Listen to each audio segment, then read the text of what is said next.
Bismillahirrahmanirrahim. Assalamualaikum warahmatullahi wabarakatuh. Sahabat beriman, Nabi Yunus adalah salah satu nabi dari 25 nabi dan juga Rasul Allah Subhanahu wa taala.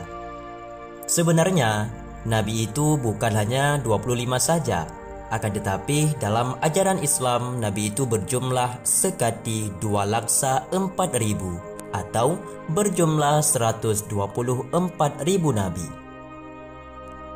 Dari 124.000 nabi tersebut tersaring menjadi 25 nabi dan juga rasul. Dan lagi dari 25 nabi dan juga rasul itu dipilih lagi menjadi 5 nabi yang ulul azmi. Dan selanjutnya dari 5 nabi ulul azmi terpilih jadi satu dari 5 tersebut, yaitu Nabi Khatamul Anbiya dan pemimpin dari segala nabi dan juga rasul, yaitu Muhammad sallallahu alaihi wasallam. Oleh demikian, begitu banyak kisah-kisah nabi yang tersirat dalam kitab-kitab dan juga dalam Al-Quran. Salah satunya adalah Nabi Yunus alaihissalam yang terkenal dengan kisahnya dimakan oleh ikan yang sangat besar dan beliau tetap hidup kembali. Lantas, bagaimanakah kisahnya? Maka tepatnya pada video kali ini akan kami rangkum tentang kisah Nabi Yunus alaihissalam. Maka silakan simak video ini sampai dengan selesai dan semoga menjadi manfaat dan ilmu yang baru bagi kita semua. Nabi Yunus alaihissalam ini memiliki nama lengkap adalah Yunus bin Matta binti Abu Matta. Matta ini merupakan nama sang ibundanya.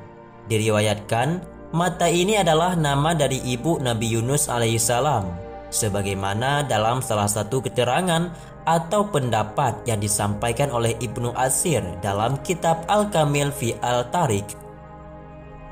Menurut satu pendapat mengatakan tidak dinasabkan salah satu nabi kepada ibunya kecuali 2 nabi, yaitu Nabi Isa bin Maryam dan Nabi Yunus bin Matta.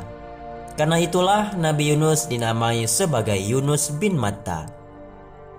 Namun demikian, riwayat lain yang menyebutkan bahwa Matta itu adalah nama ayah Nabi Yunus, sehingga bernama Yunus bin Matta bin Abu Matta.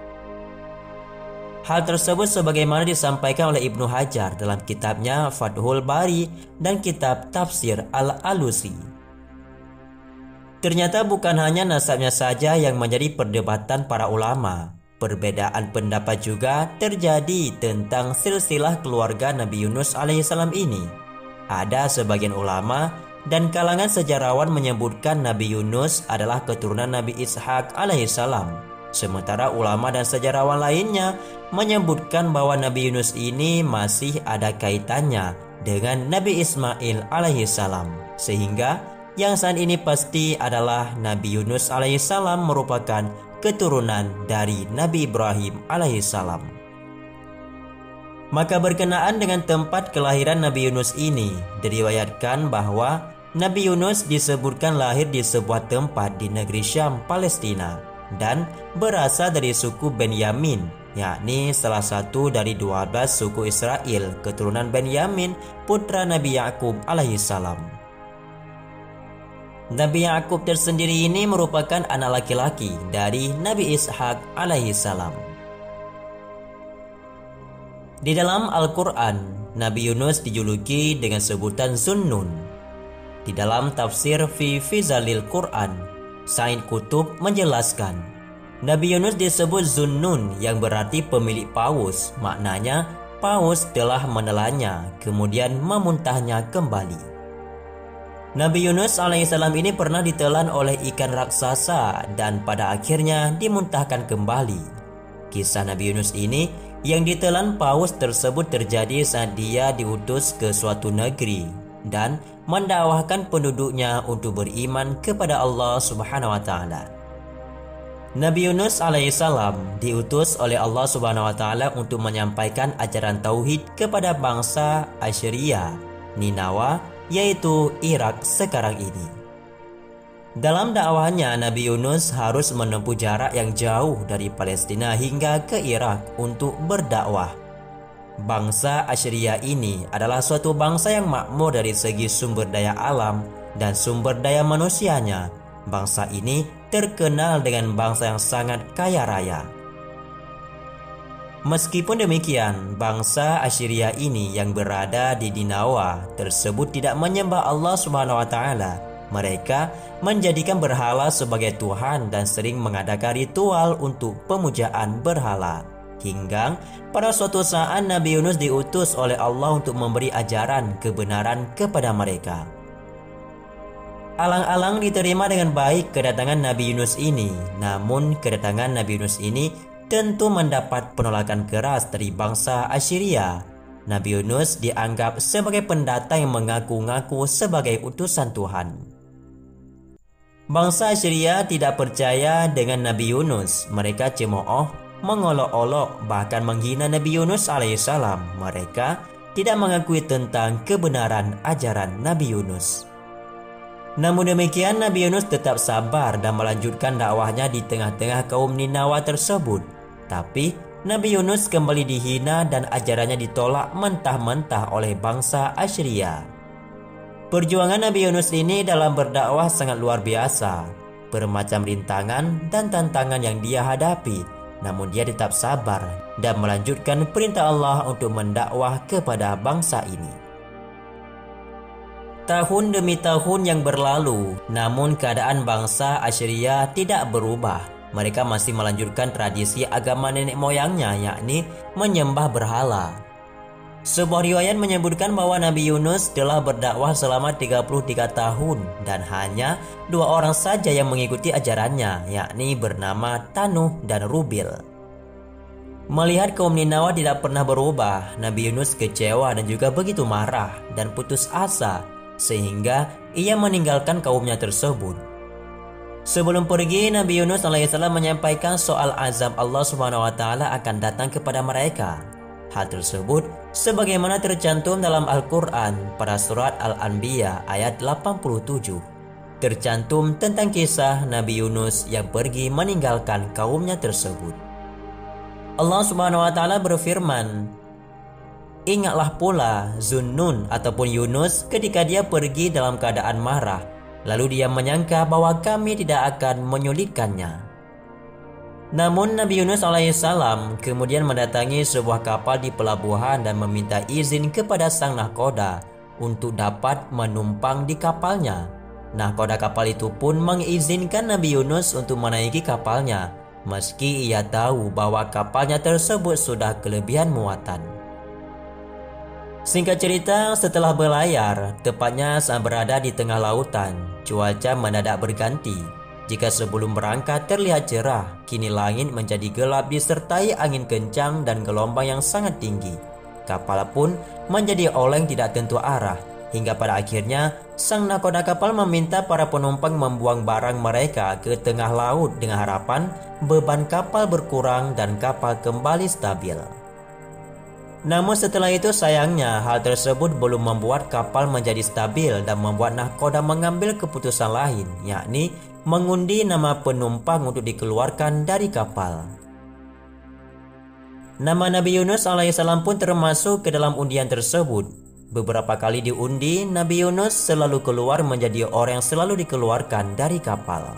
Nabi Yunus tidak merasa keberatan dan ikhlas dengan undian tersebut karena ia merasa sudah takdirnya untuk turun dari kapal itu. Kemudian Nabi Yunus alaihissalam pun menceburkan dirinya ke laut. Beliau terombang-ambing di lautan dan Allah Subhanahu wa taala memerintahkan seekor ikan besar yang disebut adalah paus untuk menelan Nabi Yunus alaihissalam. Dalam Al-Quran, kisah Nabi Yunus yang ditelan paus ini tercantum pada surah As-Saffat ayat 139 sampai 144. Allah berfirman, "Sesungguhnya Yunus benar-benar termasuk para rasul. Ingatlah ketika dia berlari ke kapal yang penuh muatan, kemudian dia ikut diundi, maka dia termasuk orang-orang yang kalah dalam undian. Dia kemudian ditelan oleh ikan besar dalam keadaan tercela.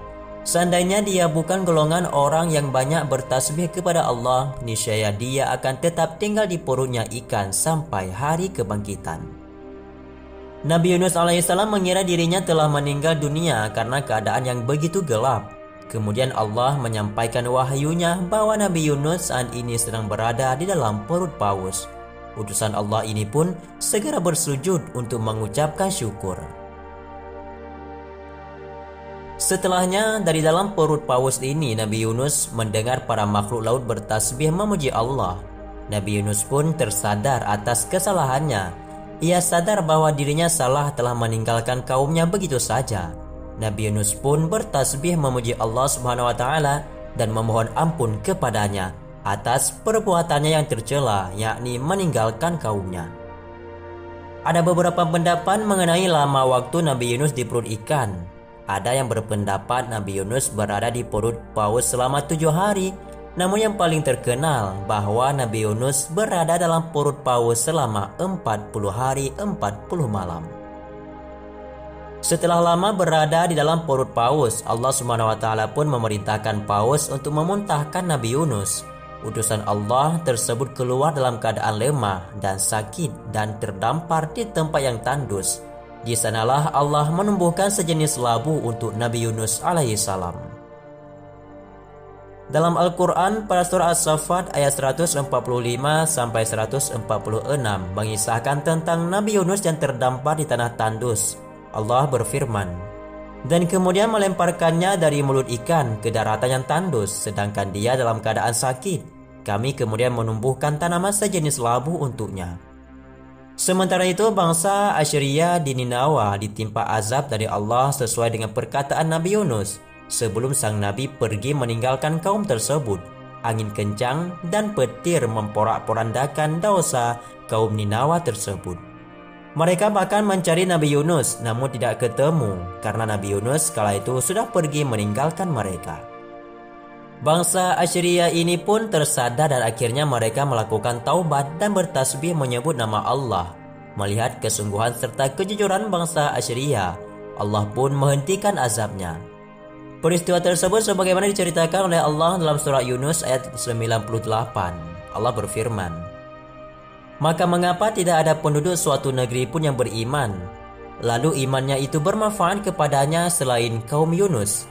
Ketika mereka itu beriman, kami hilangkan dari mereka azab yang menghinakan dalam kehidupan dunia, dan kami beri kesenangan kepada mereka sampai waktu tertentu." Allah Subhanahu wa taala kemudian menuntun kembali Nabi Yunus kepada kaumnya. Bangsa Asyria pun bersukacita atas kembalian Nabi Yunus kepada mereka. Allah Subhanahu wa taala pun memberikan kenikmatan hidup untuk Nabi Yunus dan juga para kaumnya. Ketika Nabi Yunus berada dalam perut ikan, Nabi Yunus alaihissalam berdoa kepada Allah Subhanahu wa taala. Salah satu doa yang memiliki kedudukan tinggi dan terkabul doanya adalah doa Nabi Yunus alaihissalam. Doa ini dipanjatkan Nabi Yunus saat dirinya sedang berada dalam perut ikan paus. Ia memuji Allah serta memohon ampun atas perbuatannya. Allah Subhanahu wa taala pun mengabulkan doanya, sehingga banyak alim ulama yang menggunakan doa Nabi Yunus untuk memohon ketenangan hati dan menghilangkan kesulitan. Maka berikut inilah doa Nabi Yunus alaihissalam. Bismillahirrahmanirrahim. La ilaha illa anta subhanaka inni kuntu minadh dhalimin. Tidak ada Tuhan selain Engkau, Maha Suci Engkau, sungguh aku termasuk orang-orang yang zalim.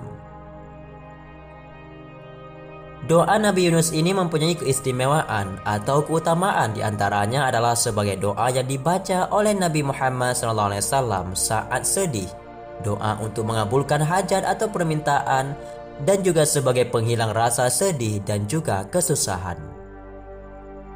Sahabat semua, itulah sekilas tentang kisah Nabi Yunus alaihissalam dan juga kesabarannya ketika berada dalam perut ikan. Semoga bermanfaat dan menjadi ilmu pengetahuan yang baru. Wallahu a'lam bishawab. Assalamualaikum warahmatullahi wabarakatuh.